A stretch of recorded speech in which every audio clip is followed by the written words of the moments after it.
வாடகை செலுத்தாத 94 வயது முதியவர் ஒருவரை தனது வீட்டிலிருந்து வெளியேற்ற முடிவு செய்த அந்த வீட்டின் உரிமையாளர். அந்த முதியவர் பயன்படுத்திய பழைய கட்டில், சில அலுமினிய பாத்திரங்கள், தட்டு குவளைகளை வீட்டிற்கு வெளியே போட்டுவிட்டார். வாடகை தர சிறிது கால அவகாசம் தருமாறு எவ்வளவோ கெஞ்சி பார்த்திருக்கின்றார் முதியவர். வேடிக்கை பார்த்த சிலர் பரிதாபப்பட்டு சிறிது கால அவகாசம் தர சொல்ல வேண்டாவிருப்பாக அந்த முதியவரின் சாமான்களை மீண்டும் அனுமதித்தார் உரிமையாளர்.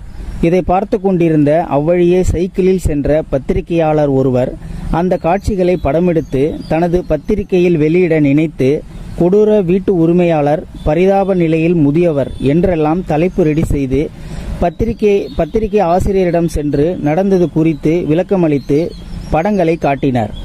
படங்களை பார்த்த ஆசிரியர் அதிர்ந்து போனார். இவர் யார் என்று தெரியுமா என செய்தியாளரை கேட்க, தனக்கு எதுவும் தெரியாது என்றார் செய்தியாளர். இந்தியாவில் 2 முறை இடைக்கால பிரதமராக இருந்த குல்சாரிலால் நந்தா தான் இவர். நேரு இருந்தபோதும் சாஸ்திரி இருந்தபோதும் இவரைத்தான் பிரதமராக தேர்ந்தெடுத்தார்கள். பொருளாதார படித்த சிறந்த தொழிற்சங்கவாதி என்று சொன்னார். HMSS தொழிற்சங்கத்தில் அகில இந்திய தலைவராக இருந்தவர். 1948 இவரது தலைமையில்தான் கொல்கத்தாவில் INTUC திறப்பு விழா கண்டது.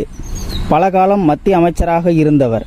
அந்த பத்திரிகையின் ஆசிரியரை தலைப்பை மாற்றி இந்தியாவின் முன்னாள் பிரதமர் குல்சாரிலால் நந்தா அவல வாழ்க்கை வாழ்ந்து வருகின்றார் என்ற தலைப்பில் முன்பக்கத்தில் கட்டுரை வெளியானது.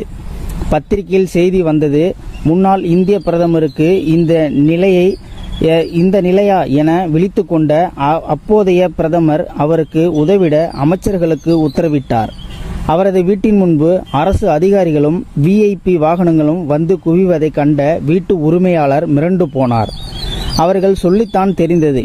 வீட்டை விட்டு வெளியே அனுப்ப நினைத்த முதியவர் இந்தியாவின் 2 முறை தற்காலிக பிரதமர் பதவி வகித்த மாபெரும் தலைவர் என்று.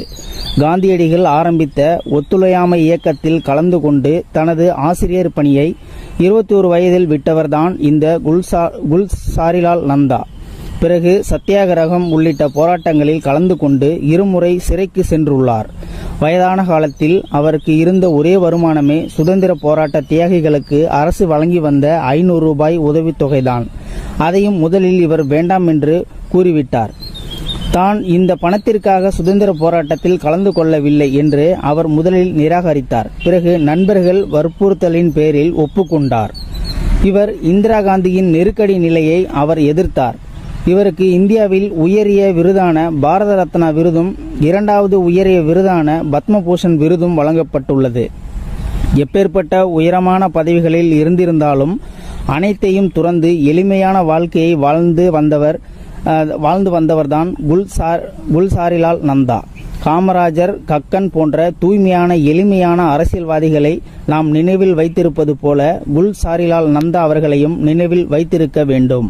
இப்படிப்பட்ட உன்னதமானவர்களின் தியாகத்திற்கு ஈடு இணை எதுவும் கிடையாது.